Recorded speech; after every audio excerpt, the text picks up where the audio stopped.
Hey, what's up, everyone? So, I want to talk a little bit about working in different styles.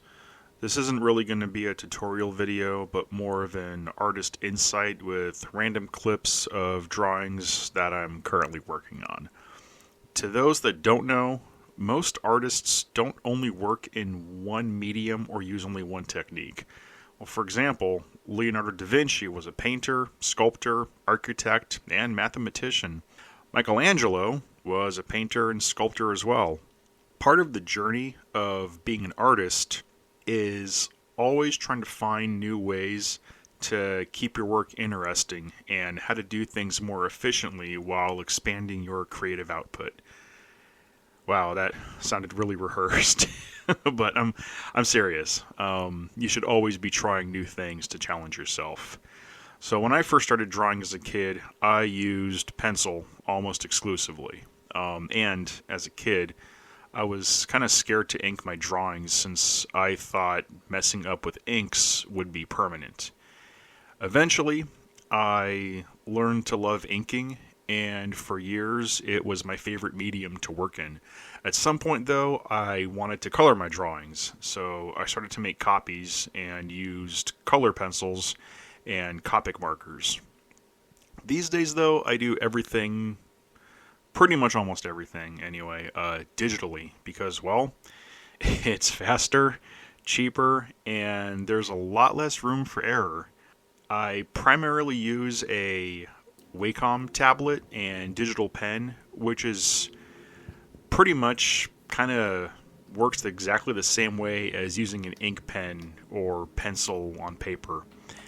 And doing it this way with digital art really isn't unlike traditional art, except instead of drawing on paper, you're drawing on a tablet. But, you're still actually drawing. What is not digital art is typing words into a prompt box and waiting for an image to show up. That's called typing. That's not called drawing. Oh, fuck, they think, prompting is creating art. Anyway. so, so yeah, I want to talk about technique and style. Getting into, technique and style. I grew up redrawing what I saw in Spawn comics, Alien comics, Predator comics, back when it was Dark Horse, The Max, Darkness, Witchblade, Batman, X-Men. I can't think of anything else right now. I basically copied Todd McFarlane and Jim Lee art, and it wasn't until I got into Heavy Metal Magazine, yep, as a teenager, did I find all these amazing painters that I'd never heard of, but instantly fell in love with. People like Boris Vallejo and his wife Julie Bell, Frank Frazetta, Luis Royo, H.R. Giger, Hajime Sorayama, I think that's how you pronounce his name. Changed my entire approach. And I veered away from superheroes and got more into adult dark fantasy and horror. Really, what it did was cause me to experiment more with my art. And I wanted to get more into realism and painting. I did acrylic for a bit, but oil paints, acrylics in general, it can get really expensive. So when I got my first digital tablet, actually my mom got it for me, thank you, that all changed. I was terrible at first. I didn't know how to use it. I didn't know about blending stuff in Photoshop or whatnot, but I learned. And I learned quick. And with it, I found out that I could still draw in the same style when I did inks that I'd always done, but now I could do also more realistic renders. It allowed me to do everything from exaggerated proportions that would never work in the real world to more grounded, gritty looking paintings. And the reason I bring this up is because with the advent of AI, it's too easy for people to accuse artists of using AI when their work looks different across the board. Now, yes, most artists have a preferred style, like mine being realistically rendered fantasy horror, but I still do comic book style inking.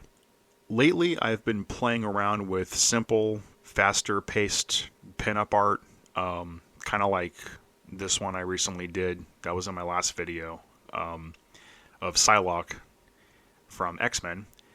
And the plus side is that it helps you grow as an artist and, what did I say earlier in this? Expands your creativity. I mean, there's no other real way to say it. It does. It expands your creativity. The downside is other people might accuse you these days of using AI if you don't have the same consistent work over and over and over and over and over. So, what do you do? Well, there's not much you can do except record your process and either have a civil conversation, civil discussion with them, or if they're anything like this asshole, tell them to fuck off. Because they're just not going to listen anyway. Like recently there was an artist accused of using AI, and unfortunately they deleted their entire online footprint. They got rid of all of their accounts. It turns out that they never actually used AI, and the accuser had no idea what the fuck they were talking about. And it's a shame, really, because that artist is really genuinely good. Hopefully they do come back and repost their profile and work, and the accuser really should be ashamed of themselves. And really, that was kind of a bitch move. Now, even though I switch between digitally painted semi-realism to digital inks, I still have a certain look that I kind of do. It's like an artist's signature.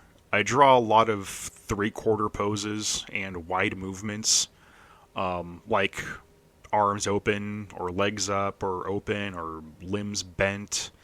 I don't really do portraits or what I call Sears catalog poses, where models just tilt their head and look at the camera kind of vacantly with a dead look in their eyes. What I call the Instagram filter look. I like to do what I call situational art, where whatever I'm drawing could be put into a greater context.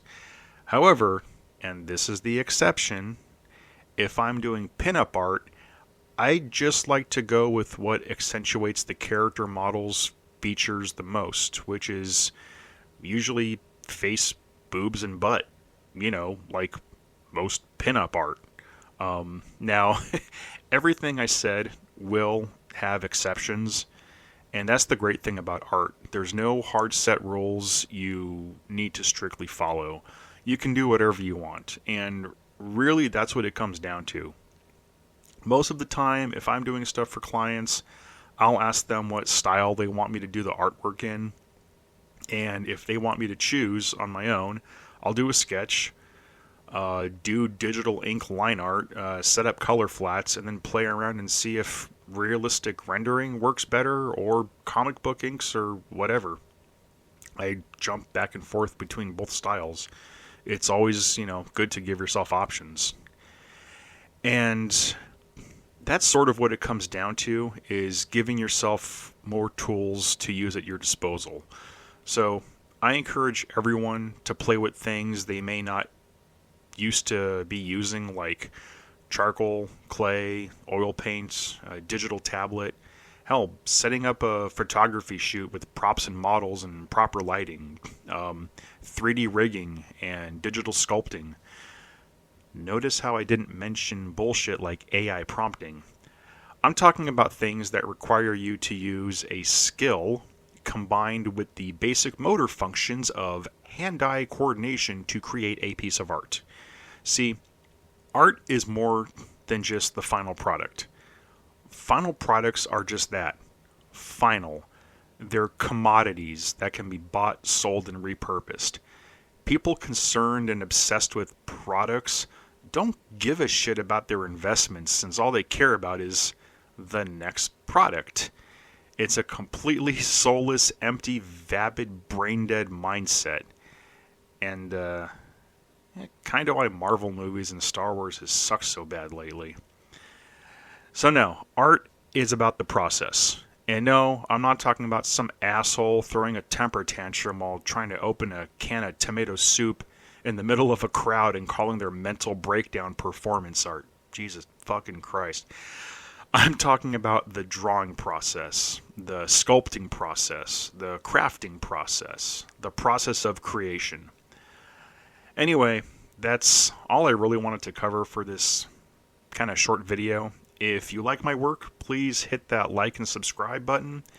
There's more sketch and reviews on the way, along with an album cover I'm doing for a badass fucking Sacramento-based extreme metal band called Wormflesh. And I'm kind of getting that album cover done and putting everything together. So take care, guys, and I'll see you on the next one.